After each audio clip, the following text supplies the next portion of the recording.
امن جرگہ کام کر رہا تھا نا کرم ایجنسی کے علاوہ اٹک کے اندر، اور جو پچھلے 3 ہفتوں میں لگا ہوا تھا، وہ معاہدہ بہرحال وہ جو سیز فائر والا ہے وہ طے پا گیا۔ 2 اجلاس ہوئے نا، ایک تو قومی اسمبلی کی قائمہ کمیٹی کا اجلاس ہوا، اس کے بعد سینٹ کی قائمہ کمیٹی کا اجلاس ہوا۔ قومی اسمبلی کی قائمہ کمیٹی میں 26 نومبر کی باقاعدہ طور پر گونج تھی۔ آج بہت کھل کر بولی ہیں اس میں زرتاج گل صاحبہ، وہ کہتی ہیں 26 نومبر کو گولیاں کیوں چلائی گئیں؟ پولیس نے فلیگ مارچ ایسے کیا جیسے کشمیر فتح کرنے جا رہے ہیں۔ بسم اللہ الرحمن الرحیم، السلام علیکم، ایک نئے ویلاگ کے ساتھ سلمان حیدر۔ سال 2025 ہمارے لیے خیر کا باعث ہے یا نحس کا؟ خیر یہ اگلے چند ہفتوں کے اندر پتہ چل جائے گا، لیکن ہم اچھی خبروں سے آغاز کریں تو آج کی سب سے بڑی اور اہم پیش رفت جو 1 جنوری کے حوالے سے، جس کو میں خوشخبری ہی کہوں گا، کہ جناب علی وہ جو امن جرگہ کام کر رہا تھا نا کرم ایجنسی کے علاوہ اٹک کے اندر، اس کے حوالے سے، اور جو پچھلے 3 ہفتوں کے ساتھ میں لگا ہوا تھا، وہ معاہدہ بہرحال وہ جو سیز فائر والا ہے وہ طے پا گیا۔ اور یہ بڑی خوشائند بات تھی، کیونکہ اس کا پروٹیسٹ کا جو سلسلہ ہے نا وہ پورے ملک کے اندر پھیل گیا تھا، اور خاص طور پہ کراچی کی جو سڑکیں تھیں نا وہ بلاک کر کے انتظامیہ کو بہت زیادہ تکلیف ہوئی تھی۔ اس وجہ سے کہیں نہ کہیں ایک پریشر بھی ڈیولپ تھا، لیکن بہرحال دعا یہ ہے کہ یہ معاہدہ اپنی منڈیر صحیح سے چڑھ جائے۔ لیکن بہرحال جو معاہدے کے کچھ مندرجات ہیں اس سے متعلق اگر میں آپ کو آگاہ کروں تو ملک ثواب خان صاحب ہیں اس جرگے کے ایک اہم ترین ممبر، سینئر ترین ممبر ہیں، وہ کہتے ہیں کہ اس معاہدہ کے طے ہونے کے بعد اب یہ طے ہے کہ کم از کم 1 ماہ کے اندر حالات ضرور نارمل ہو جائیں گے، ہماری یہ کوشش ضرور ہوگی۔ انہیں کہا دونوں فریقین میں سے ایک ایک 2 نہیں 45 افراد نے نا باقاعدہ دستخط کیے ہیں، اور راستہ کھولنے کے حوالے سے جو پچھلے 86 دن سے راستے بند ہیں کرم کے پشاور سے، یعنی کے پی سے پاکستان میں آنے کے ان کے راستے بند ہیں، اس کے حوالے سے انہوں نے کہا کہ ضرور کوئی نہ کوئی پیش رفت اب بہت جلدی ہو جائے گی۔ سیز فائر کا فیصلہ کر لیا گیا ہے، اور نہ صرف فیصلہ کیا گیا ہے بلکہ دونوں فریقین اپنے مورچے بھی ختم کریں گے، اور نہ صرف ختم کریں گے بلکہ اسلحہ بھی جمع کرائیں گے۔ پہلے شروع میں یہ کہا جا رہا تھا کہ یہ صرف اور صرف ایک زمین کا جھگڑا ہے جو بن کے سیکریٹیرین ہو گیا، نہیں، یہ معاملہ مکمل طور پر اب ایک سیکریٹیرین ہی معاملہ ڈیولپ ہوا تھا، جس کے سلسلے میں اس جرگے کو قائم کیا گیا تھا۔ ہاں، اب کسی نے ابھی اسلحہ جو ہے سب جمع کرائیں گے، لیکن لائسنسی اسلحہ جمع کرائیں گے، یہ بڑا تو 12 چنال کے اسلحے کا تو ہوگا کہ شاید وہ لائسنسی ہو بھی یا کروا بھی لیں یا کچھ بھی ہو، لیکن جو باہر سے آ رہا ہے حملہ آور، اس کا جو اسلحہ اور اس کا لائسنس دونوں ہیں، کیونکہ وہ ایک سوالیہ نشان ہے۔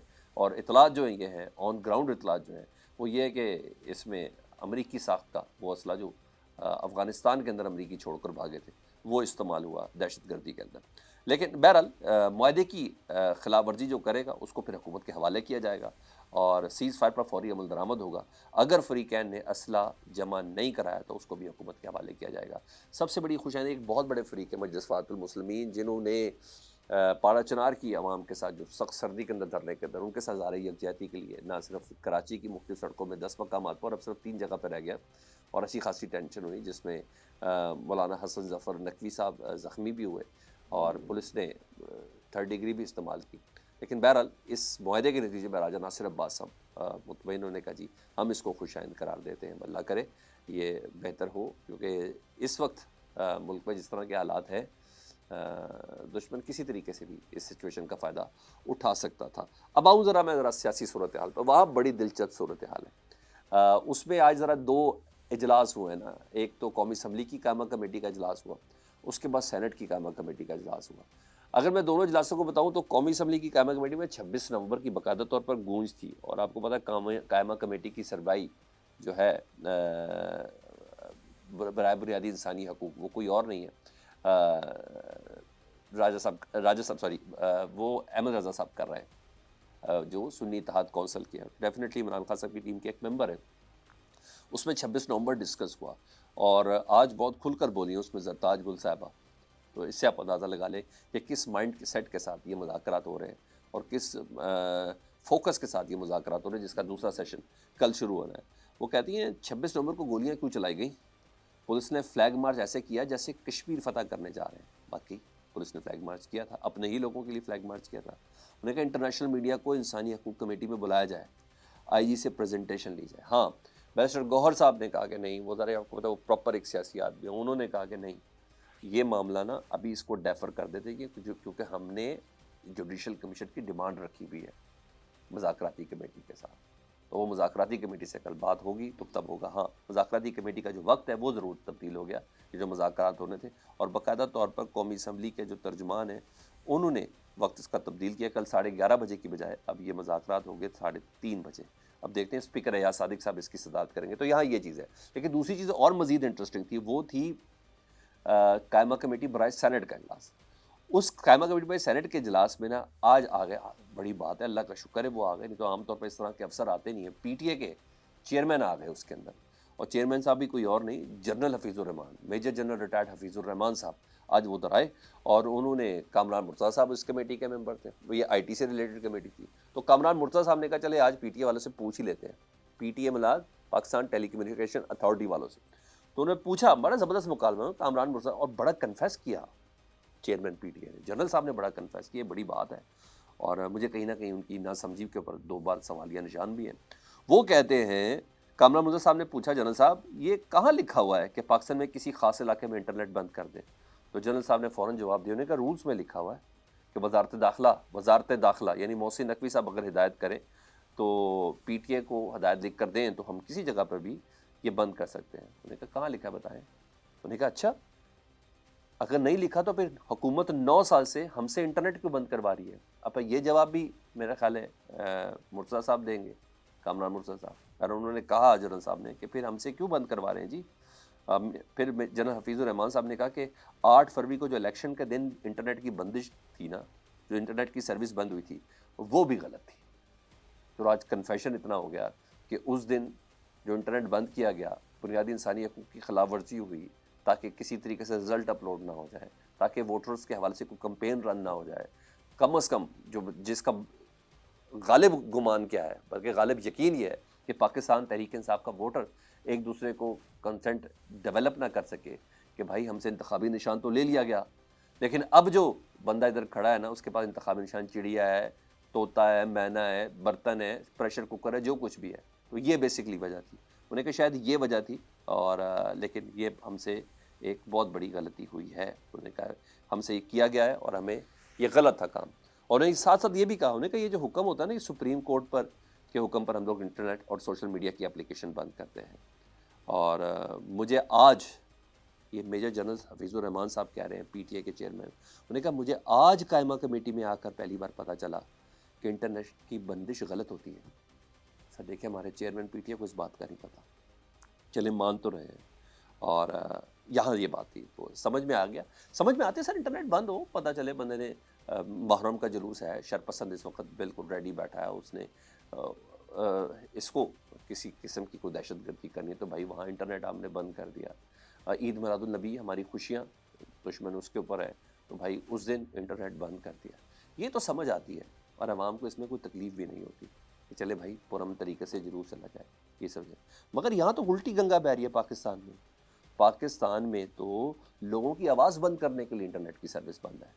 پاکستان میں تو لوگوں کو انٹرنیٹ اس لیے بند کیا گیا ہے تاکہ انتخابی نتائج ایک دوسرے کو نہ بتا سکے. پاکستان میں تو انٹرنیٹ اس لیے بند کیا جاتا ہے تاکہ لوگ کوئی آواز بلند نہ کر سکے, یعنی لوگوں کے آواز گلے کو گھونٹنے کے لیے اس کی آواز کو, تو پاکستان میں انٹرنیٹ اس وجہ سے بند ہوتا ہے. تو بہرحال آج حفیظ الرحمان صاحب یہاں تک آئے اور آگے آگے دیکھیں کیا ہوتا ہے. شکر یہ بات ریز تو ہوئی ہے, یہ تو سب ہے. ہاں وہ جو قائمہ کمیٹی بائی قومی اسمبلی ہے وہ اب جلد جاری ہے, فیصلہ ہو گیا ہے اڈیالہ جیل میں. اب دیکھیں ان کو جانے دیتے کہ نہیں جانے دیتے. اتھارٹی والی ہوتی ہے قائمہ کمیٹی, اس کو روکتا کوئی نہیں. یہاں یہ چیز ہے. لیکن مذاکراتی عمل کا اگلا سیشن کل سے ہے, لیکن اس سے پہلے گھبراہٹ اور خوف کا عالم حکومت کے اندر نظر آ رہا ہے. اور واضح طور پر ایویڈینشیل پروف جو ہیں, جو میں جس کے آن گراؤنڈ جس کی بنا پہ آپ سے بات کروں, وہ حکومت کی کہیں نہ کہیں خواہش تو یہ ہے نا کہ عمران خان یا پی ٹی آئی سیدھے ہی نہ ہو جائے نا, بالکل یہ اور اسٹیبلشمنٹ کی انڈرسٹینڈنگ ہی نہ ہو جائے, تو پھر ان کا کیا بنے گا؟ یہ تو ختم ہے. اس لیے مطالبات اور یہ سب چیزیں آ رہی تھی.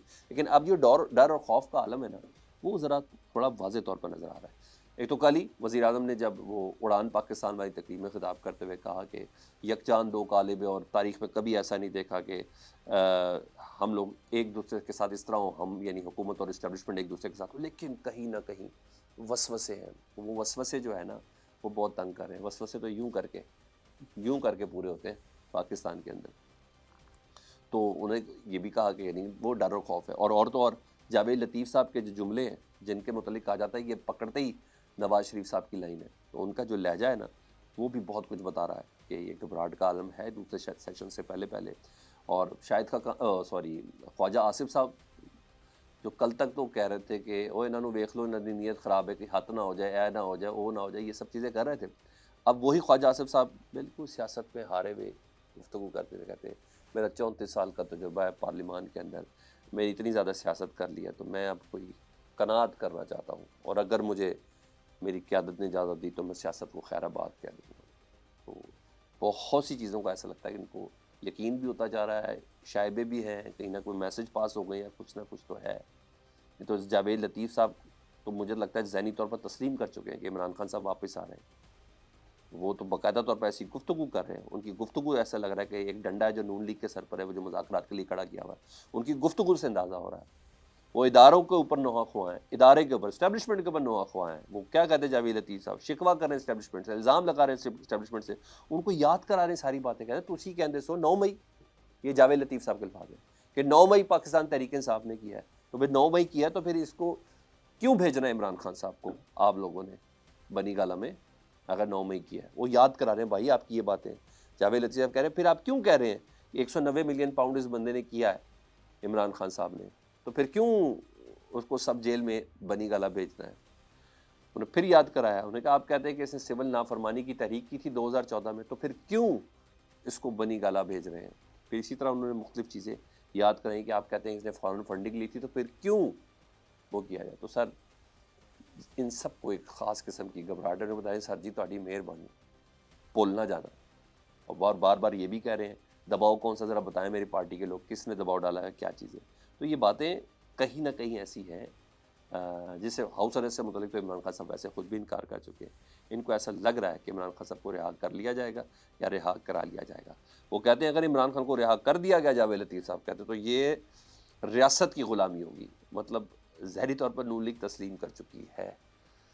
اور انہوں نے یہاں تک کہا، اور بات بڑے دل کو لگی، کہ 2/3 میجورٹی کے ساتھ انہوں نے کہا ہم نون لیگ والے 2 بار آئے اور ہماری حکومت نہیں رہی، اب تو ہمارے پاس سادہ اکثریت بھی نہیں ہے. یعنی مان بھی رہے ہیں کہ ہمیں کس طریقے سے لایا گیا ہے، کیا ہے کیا نہیں. تو گھبراہٹ کا عنصر اپنی جگہ پر موجود ہے سر، اور یہ ہے. اب دیکھیں مذاکراتی کمیٹی کیا کرتی ہے. جو میرے پاس فریش اطلاعات ہے حامد رضا صاحب سے متعلق، جو پاکستان تحریک انصاف کی مذاکراتی کمیٹی کے اسپوکس پرسن ہیں، انہوں نے کہا ہے کہ تاحال مطالبات کا تحریری ڈرافٹ ہی تیار نہیں کیا ہم نے، نہ ہمیں کسی قسم کی ضرورت ہے. مطالبات تحریری طور پر حکومت کے سامنے رکھنے بھی ہیں یا نہیں رکھنے، ہم نے ابھی اس کا فیصلہ کرنا ہے. ہم جاننا چاہتے ہیں کہ حکومت کس حد تک با اختیار ہے، کیا جوڈیشل کمیشن بنا سکتی ہے یا نہیں بنا سکتی.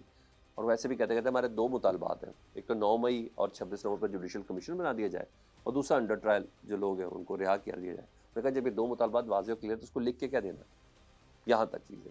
تو لیٹ سی کہ جمعرات کو 3:30 بجے کیا چیزیں ڈیسائیڈ ہوتی ہے. میں نے بتایا یہ ہم نے ہی ڈیسائیڈ کرنا ہے، یہ اللہ نے نہیں ڈیسائیڈ کرنا ہے، یہ ہم نے ڈیسائیڈ کرنا ہے کہ 2025 ہم نے اپنے لیے نہج ثابت کرنا ہے یا خیر کا ثابت کرنا ہے. فیڈ بیک سے متعلق ضرور آگاہ کیجیے گا. اجازت دیجیے، اللہ حافظ.